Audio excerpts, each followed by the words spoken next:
Prime news देख रहे हैं आप और मैं हूं आपके साथ प्रियंका चावला। बड़ी खबर का रुख करेंगे। उत्तरकाशी के आपदाग्रस्त धराली गांव पहुंचना हुआ मुश्किल।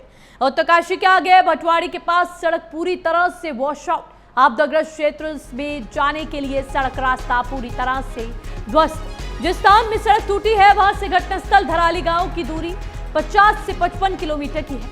आपको बता दें, लगातार उत्तरकाशी के आपदाग्रस्त धराली गांव पहुंचना मुश्किल हो गया है। आपदा के बाद से ही सड़कें पूरी तरह से टूट चुकी है, अवरुद्ध हो चुकी है। पूरी सड़क पूरी तरह से ध्वस्त हो चुकी है और रास्ता पूरी तरह से अवरुद्ध हो चुका है। सड़कें टूट चुकी है, जिसके चलते राहत बचाव कार्य को आगे बढ़ाने में भारी परेशानियों का सामना करना पड़ रहा है। आपदाग्रस्त क्षेत्र में जाने के लिए तमाम जो रेस्क्यू टीमें हैं वो नहीं पहुंच पा रही हैं क्योंकि सड़कें पूरी तरह से टूट चुकी है। ऐसे में भारी परेशानी रेस्क्यू अभियान को आगे बढ़ाने में अब हो रही है। हालांकि आपको बता दें, मुख्यमंत्री पुष्कर सिंह धामी ने खुद आपदा स्थल का निरीक्षण किया और तमाम निर्देश अधिकारियों को दिए कि जल्द से जल्द सभी को बचाया जाए। एक एक जान जरूरी है। आपदाग्रस्त धराली गांव पहुंचना पूरी तरह से मुश्किल हो चुका है, पूरा मार्ग टूट चुका है। घटनास्थल धराली गांव की दूरी 50 से 55 किलोमीटर की है। हालांकि सड़क टूट चुकी है। जिस स्थान से सड़क टूटी है वहां से 50 से 55 किलोमीटर का रास्ता है।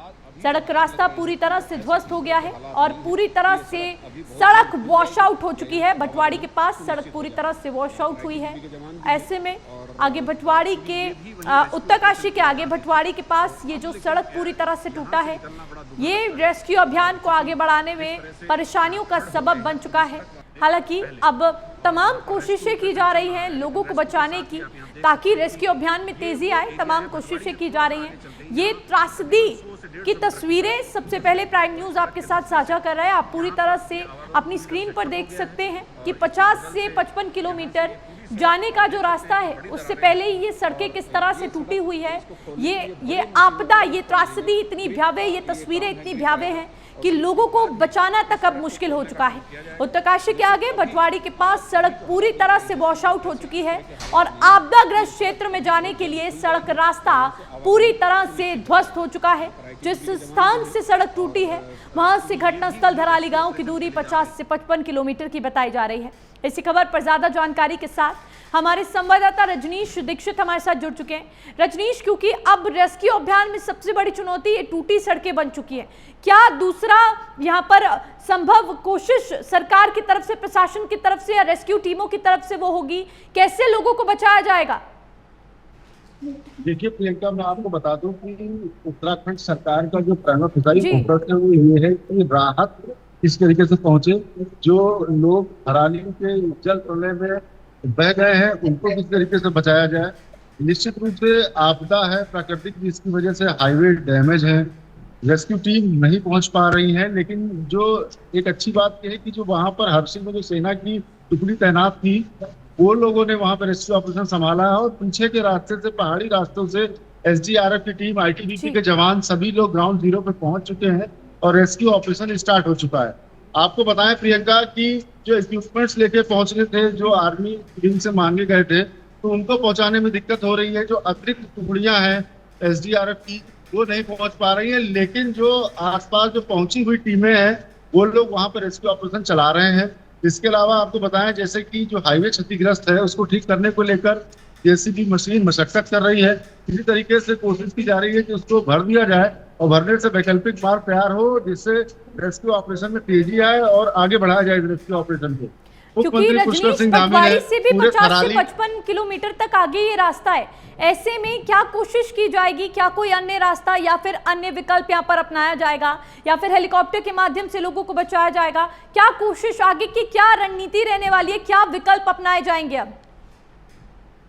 देखिए प्रियंका, मैं आपको बता दूं कि विकल्प को लेकर एक समन्वय डेस्क बनाई गई है, जिसकी निगरानी मुख्यमंत्री स्वयं खुद कर रहे हैं। इसके अंदर भारतीय सेना, आईटीबीपी, एनडीआरएफ, एसडीआरएफ और जल पुलिस, तो उत्तराखंड पुलिस के सभी जवान, पीएससी समेत सभी लोगों के साथ समन्वय डेस्क बनाई जा रही है। तमाम आईएएस ऑफिसर्स इसमें डिप्लॉय किए गए हैं, जो भूमिका अपनी सुनिश्चित कर रहे हैं। मुख्यमंत्री पुष्कर सिंह धामी उत्तरकाशी कैंप कर रहे हैं। वहां से ही अभी उन्होंने हेली सर्विस के माध्यम से जो थराली इलाका है, जहां जल प्रलय आने से बवंडर मचा है, हाहाकार मचा है, वहां का स्थलीय निरीक्षण उन्होंने हवाई सर्वेक्षण से किया है। उसके बाद उत्तरकाशी में जो बेस कैंप बनाया गया है उसी को वॉर रूम के तरीके मुख्यमंत्री इस्तेमाल कर रहे हैं और वहीं से सारे दिशा निर्देश दिए जा रहे हैं। अब वैकल्पिक मार्ग की अगर हम बात करें प्रियंका, जिस तरीके से हाईवे क्षतिग्रस्त है, रेस्क्यू जो टीमें जो रास्ते में फंसी हैं, जो नहीं पहुंच पा रही हैं, तो उसके लिए जो स्ट्रेटजी बनाई है, अभी बता रहे थे विनोद सुमन आपदा सचिव, उनसे बात हो रही थी। उनका कहना है कि देखिए उन मार्गों को भरने को लेकर बीआरओ और पीडब्ल्यूडी विभाग ये लगा हुआ है और उसको जल्दी ठीक कर लिया जाएगा। इसके अलावा भारतीय सेना से जो MI-17 और चिनूक हेलीकॉप्टर की जो मांग की गई है वो भी आ चुके हैं, वो रेडी है। जैसे ही उनको मतलब विंडो मिलेगी मौसम की, तो उसमें वो उड़ान भरेंगे। तो कुल मिलाकर रेस्क्यू के जो सभी विकल्प हैं उस पर उत्तराखंड सरकार प्रियंका यहाँ पर काम कर रही है और युद्ध स्तर पर रेस्क्यू ऑपरेशन शुरू किया जा चुका है। मौके की तस्वीरें भी हमने दिखाई हैं दर्शकों को कि ITBP के जवान, भारतीय सेना, NDRF और SDRF की टीम ने मोर्चा संभाला हुआ है। 120 लोगों को अब तक रेस्क्यू किया जा चुका है। 70 से ज्यादा लोग अभी भी लापता बताए जा रहे हैं प्रियंका इसके अंदर। और जो अगर हम कैजुअलिटी के डेटा की बात करें तो आधिकारिक आंकड़ा अभी भी वो 5 पर स्थिर है कि 5 लोगों की डेड बॉडी रिकवर हुई है, उनकी कैजुअलिटी हुई है इस दुखद हादसे में। जी रजनीश, क्योंकि 20 करोड़ रुपए राज्य दे चुका है आपदा राशि से, ऐसे में केंद्र सरकार की तरफ से भी लगातार कोशिशों का प्रयास किया जा रहा है। देखने वाली बात होगी कब तक सभी जिंदगियों को बचा लिया जाएगा। रजनीश, तमाम जानकारी के लिए आपका बहुत बहुत शुक्रिया। और हिमाचल प्रदेश किन्नौर में भारी बारिश से तबाही।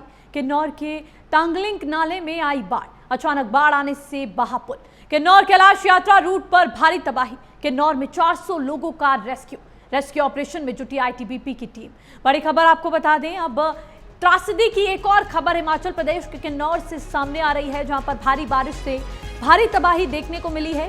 किन्नौर के तांगलिंग में भी भारी तबाही इस वक्त देखने को मिली। अचानक बाढ़ आने से पुल बह गए हैं। किन्नौर कैलाश यात्रा रूट पर भारी तबाही ये देखने को मिली और 400 लोगों को रेस्क्यू किया गया है। रेस्क्यू ऑपरेशन में ITBP की टीम, SDRF की टीम, NDRF की टीम, तमाम टीमें जुटी हुई हैं। भारी बारिश का अलर्ट लगातार यहां पर मौसम विभाग की तरफ से जारी किया गया था और पिछले कई दिनों से इस बारिश का कहर देखने को मिल रहा है। ऐसे में जगह जगह बाढ़ की स्थिति बनी हुई है। अभी उत्तरकाशी की आपदा से लोग उभरे नहीं थे, अभी लोगों का वहां पर रेस्क्यू पूरा नहीं किया गया, तो अब किन्नौर से बड़ी खबर आने लगी, जहां पर अभी तक 400 लोगों का रेस्क्यू किया गया है और भारी बारिश के चलते बड़ी तबाही और बाढ़ जैसी स्थिति देखने को मिल रही है। किन्नौर के तांगलिंग नाले में बाढ़ आई, जिसके चलते 400 लोगों को रेस्क्यू किया गया। अचानक बाढ़ आने से पुल बह गया और किन्नौर कैलाश यात्रा रूट पर यह भारी तबाही देखने को मिली। 400 लोगों को रेस्क्यू कर लिया गया है। हालांकि तमाम टीमें, ITBP, NDRF, SDRF की टीमें लगातार मौके पर मौजूद हैं। लोगों को रेस्क्यू किया जा रहा है और सरकार की तरफ से भी यहाँ पर साफ तौर पर दिशा निर्देश दिए जा रहे हैं कि सभी को बचाना यहाँ पर बेहद महत्वपूर्ण, क्योंकि एक एक जान सरकार के लिए कीमती है और एक एक जान को बचाना यहाँ पर सरकार एक एक जान को बचाने की प्रतिबद्ध है। रेस्क्यू ऑपरेशन में तमाम टीमें जुटी हुई हैं। सेना के साथ साथ SDRF, NDRF की टीमें जुटी हुई हैं और लोगों को इस भारी तबाही से निकाला जा रहा है। चले वहीं फिलहाल समय हो चला एक छोटे से ब्रेक का। ब्रेक के उस पर लौटेंगे तमाम खबरों के साथ।